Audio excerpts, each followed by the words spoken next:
Pagi, para wanita terpuji yang terkasih, sungguh sukacita ya kita dapat berkumpul kembali. Sudah 9 bulan lewat, lebih 10 hari. Kalau para wanita, ibu-ibu sudah merasakan, sudah melahirkan. Ya, semoga segala penyakit, segala dosa sudah dilahirkan, sudah dibuang, dibakar dalam nama Yesus. Dalam masa pandemik ini kita terus dikuatkan. Selama kita tidak hadir ke gereja ataupun ke persekutuan, ini sungguh sukacita besar buat saya, dan saya selalu mendoakan supaya para anggota Kalvari WBI yang terkasih ini terus dijaga kesehatannya. Kalaupun ada yang sakit, kita tetap mengucap syukur karena kita masih dijaga oleh Tuhan. Kita boleh selalu mendengarkan firman Tuhan setiap minggu. Dibandingkan dengan gereja-gereja lain, ada beberapa gereja, beberapa persekutuan yang sudah tutup dan mereka tidak melakukan kegiatan. Di daerah rumah saya pun seperti itu. Nah, sungguh saya mengucap syukur walaupun kita tidak bisa hadir seluruhnya, tapi tolong nanti para teman-teman boleh memberitahukan, tidak usah sedih karena kita tetap saling berhubungan melalui gadget HP. Jadi kita berbagi renungan, berbagi kesaksian, dan berbagi berkat. Itu saja, semoga selalu sehat dan dalam lindungan Tuhan. Amin.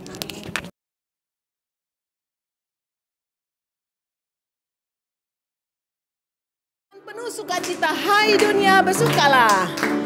Hai dunia bersukalah, Tuhanmu telah datang. Hai sambutlah Raja surga. Alam nyanyi riang, alam nyanyi riang, alam nyanyi. Hai dunia bersukalah, hai dunia bersukalah, Tuhanmu telah datang. Hai sambutlah Raja surga. Alam nyanyi riang, alam nyanyi riang, alam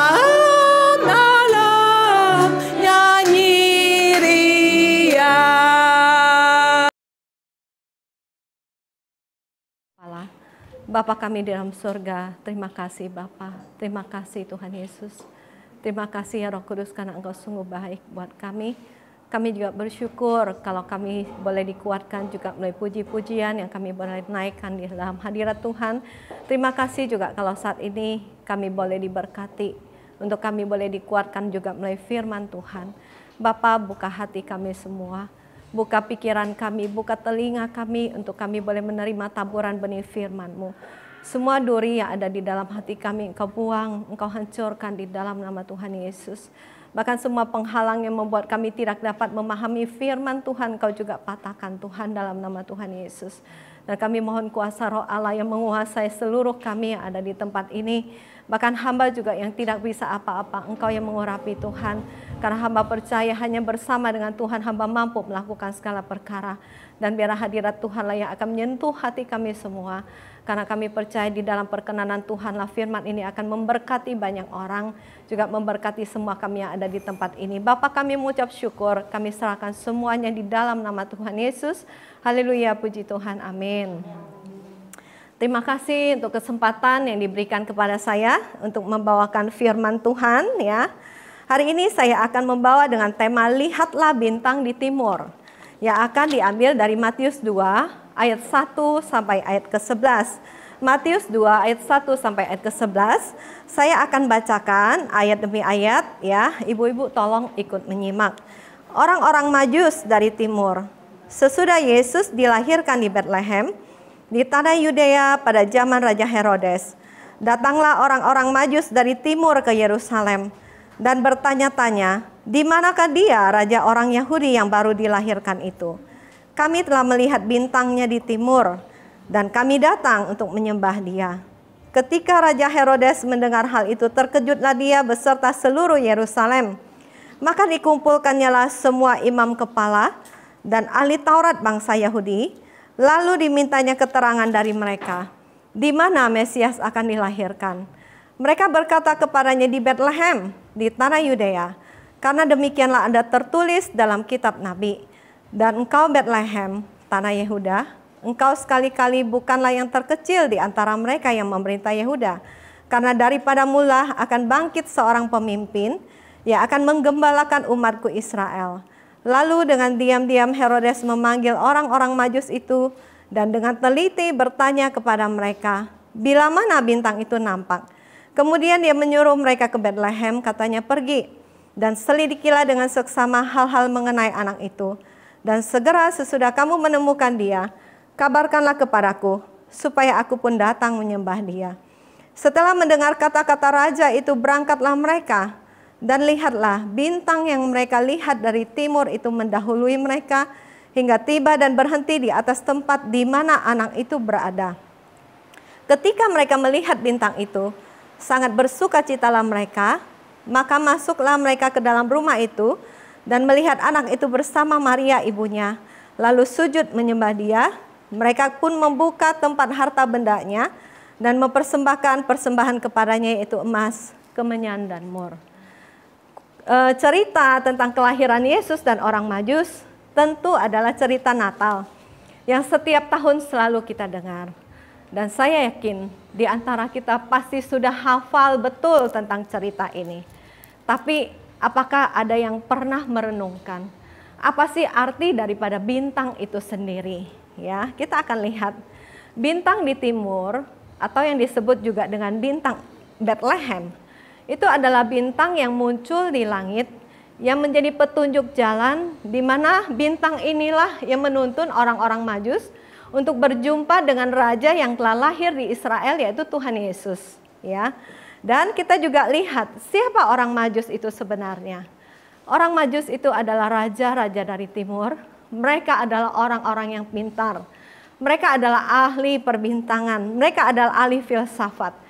Tapi mereka bukan berasal dari bangsa Yahudi. Tapi mengapa mereka begitu tertarik untuk mencari tahu tentang raja yang sudah lahir itu? Sekalipun perjalanan yang mereka tempuh itu sangat jauh. Karena kenapa? Di dalam Alkitab dikatakan ketika orang Majus itu berjumpa dengan Yesus, Yesus tidak lagi sebagai baby, tapi dia sudah seorang anak. Berarti perjalanan yang mereka tempuh itu bukan berbicara 1 minggu, 1 bulan, tapi bahkan bisa lebih daripada 1 tahun. Ya. Nah, kita lihat apa sih yang menjadi motivasi tujuan daripada para Majus ini untuk mencari Yesus. Cuma satu kerinduan mereka. Mereka ingin berjumpa dengan Yesus. Mereka ingin menyembah kepada Yesus. Bahkan dikatakan mereka membawa kepadanya persembahan yang mereka bawa, yaitu emas, kemenyan, dan mur. Sekarang apakah makna bintang itu sendiri bagi kehidupan rohani kita? Bintang itu berbicara tentang kita sebagai orang-orang yang percaya kepada Tuhan. Karena di dalam Matius 5 ayat 14a dikatakan, kamu adalah terang dunia. Siapa terang dunia itu? Setiap kita yang sudah dipilih oleh Tuhan, dipanggil oleh Tuhan untuk boleh menjadi saksi-saksi Tuhan di akhir zaman ini. Bagaimana caranya supaya kita itu bisa menjadi saksi Tuhan? Supaya melalui kehidupan kita, orang-orang yang belum percaya kepada Tuhan boleh dibawa untuk percaya kepada Tuhan. Tentunya ada hal-hal yang perlu kita lakukan. Saya ambil ada 2 poin. Pertama, kita harus berani menjadi saksi bagi Kristus. Saya bacakan dari Kisah Para Rasul 20 ayat 21 yang berbunyi, aku senantiasa bersaksi kepada orang-orang Yahudi dan orang-orang Yunani, supaya mereka bertobat kepada Allah dan percaya kepada Tuhan kita Yesus Kristus. Saya yakin ketika kita mengajak seseorang untuk bersaksi tentang Yesus, banyak sekali respon yang kita akan terima. Ada yang akan menjawab, nggak mau malu. Nanti saya dibilang sok rohani lagi, cerita-cerita tentang Yesus. Ada juga yang mungkin akan memberikan jawaban, nggak mau takut. Karena saya nggak sekolah teologi, saya nggak berani menceritakan tentang firman Tuhan. Mungkin ada juga yang menjawab, nggak mau nanti saya ditolak, nanti saya dimusuhi, nanti saya dijauhi. Nah, semua itu adalah alasan yang membuat kita itu tidak berani bersaksi. Padahal kalau bersaksi tentang Tuhan, kita nggak mesti bawa Alkitab kemana-mana kita pergi. Kemudian kita buka ayat demi ayat untuk mengkhotbah, itu namanya pendeta. Kita bukan diajarin untuk bersaksi seperti itu. Tapi kita bisa bersaksi tentang Tuhan Yesus, bagaimana kita menceritakan kehidupan kita dari awal ketika kita berjumpa dengan Tuhan, dan apa yang kita alami sesudah perjumpaan dengan Tuhan tersebut. Nah, yang menjadi pertanyaan, apakah kehidupan kita sebagai orang percaya sudah memberikan kesaksian yang baik bagi orang-orang yang belum percaya? Ingat, kesaksian itu tidak hanya berasal dari mulut saja, atau orang cukup mendengar apa yang kita perkatakan. No, perkataan itu cuma sekian persen, tapi apa yang orang mesti lihat di dalam kehidupan kita setiap hari. Bagaimana sikap kita, bagaimana cara kita hidup, bagaimana kita memperlakukan orang lain, itu lebih berkata lebih keras daripada hanya sekedar omongan kita. Karena ingat, kita ini adalah orang-orang yang hidup di zaman akhir. Banyak sekali ya, akhir-akhir ini kita menemukan fakta. Orang yang mengaku Kristen, orang yang rajin sepertinya ke gereja, tapi masih hidup di dalam ikatan dosa. Masih hidup melawan firman Tuhan. Masih senang hidup di dalam kedagingan. Contohnya apa? Begitu banyak orang Kristen yang masih memiliki kepahitan di dalam kehidupannya, yang mempunyai rasa benci kepada saudara-saudaranya, yang masih menyimpan dendam, yang masih suka menaruh iri hati kepada orang lain. Kalau melihat orang lain sukses, iri hati, mulai berkata, kok dia bisa ya, waduh jangan-jangan dia begini dan begitu. Dan parahnya sekarang, banyak orang yang mengaku Kristen hidup di dalam perselingkuhan. Sedih terus terang.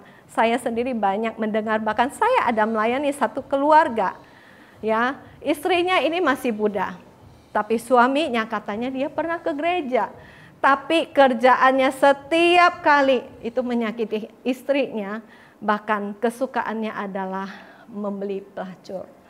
Saya sampai katakan, kalau kita ke gereja saja, tapi kita tidak menjadi pelaku firman, Allah tidak akan pernah mengenal kita. Karena ingat ya, untuk masuk ke dalam kerajaan Allah, bukan orang yang berseru Tuhan, Tuhan yang akan masuk ke dalam kerajaan Allah. Karena orang yang tidak percaya pun bisa menyeru dan memanggil nama Tuhan. Tapi Tuhan yang mana? Tapi yang Tuhan ingin lihat dari kehidupan kita. Ketika kita mendengar apa yang dia perkatakan, ketika kita lakukan apa yang dia perkatakan, itu baru namanya kita mengenal Tuhan.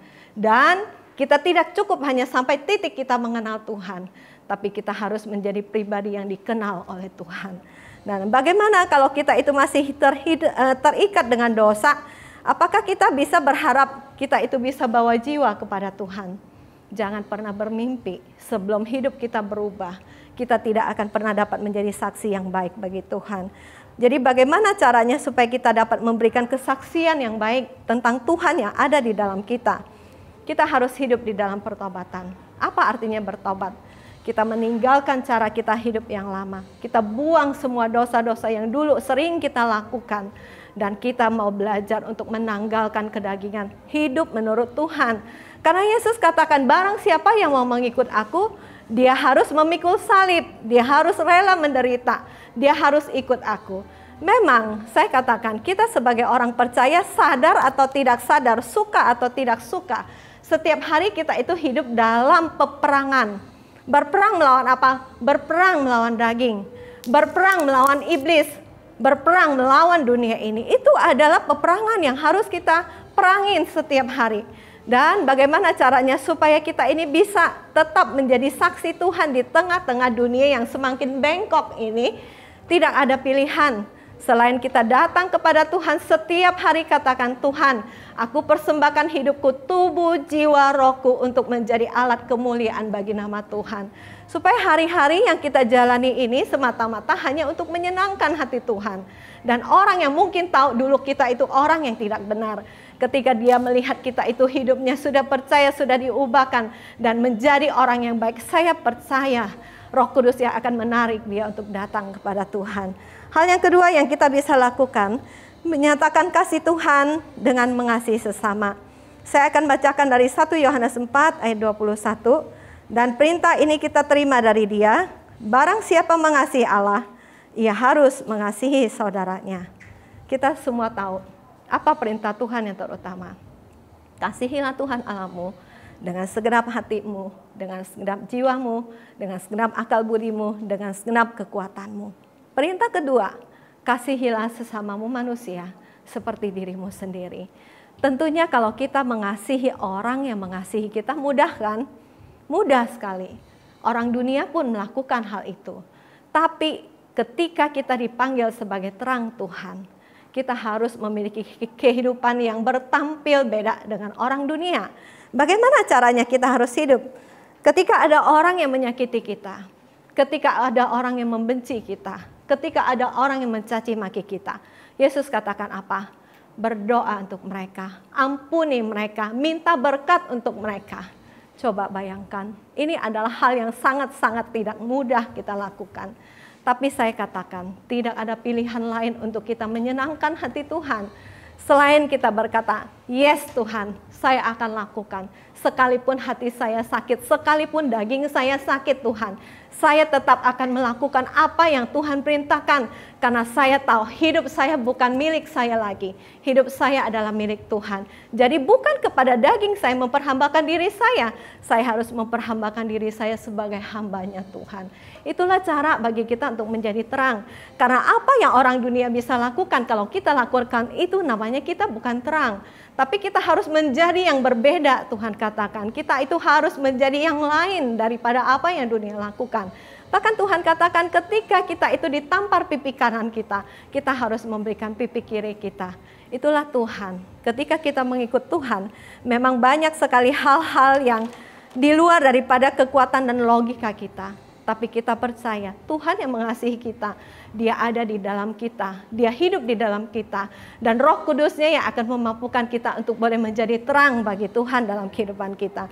Jadi apa yang harus kita lakukan untuk menggambarkan kasih Allah itu nyata dalam kehidupan kita? Tuhan katakan kita harus belajar untuk peduli kepada orang-orang yang sedang dalam kesulitan. Orang-orang yang sedang membutuhkan kita. Orang-orang yang membutuhkan penghiburan dari kita. Sekalipun dia bukan orang yang percaya, kita perlu datang, kita perlu melayani, kita perlu mendoakan, kita perlu untuk mengajak mereka untuk berbicara. Karena dengan demikian mereka akan melihat bahwa benar hidup kita itu berbeda. Ya, di dalam kita ada kasih yang tersembunyi, itu kasih Tuhan yang juga Dia boleh alami dan Dia rasakan bagi kehidupan kita. Bantulah siapapun yang memerlukan bantuan sesuai dengan kemampuan yang kita miliki, ya. Karena firman Tuhan juga di dalam Galatia 6 katakan, janganlah kita jemu-jemu berbuat baik, karena apabila sudah datang waktunya, kita akan menuai jika kita tidak menjadi lemah. Saya akan bagikan satu firman sebelum penutup dari Matius 5 ayat 16. Demikianlah hendaknya terangmu bercahaya di depan orang, supaya mereka melihat perbuatanmu yang baik dan memuliakan Bapamu yang di surga. Kiranya firman Tuhan ini memberkati kita semua. Amin.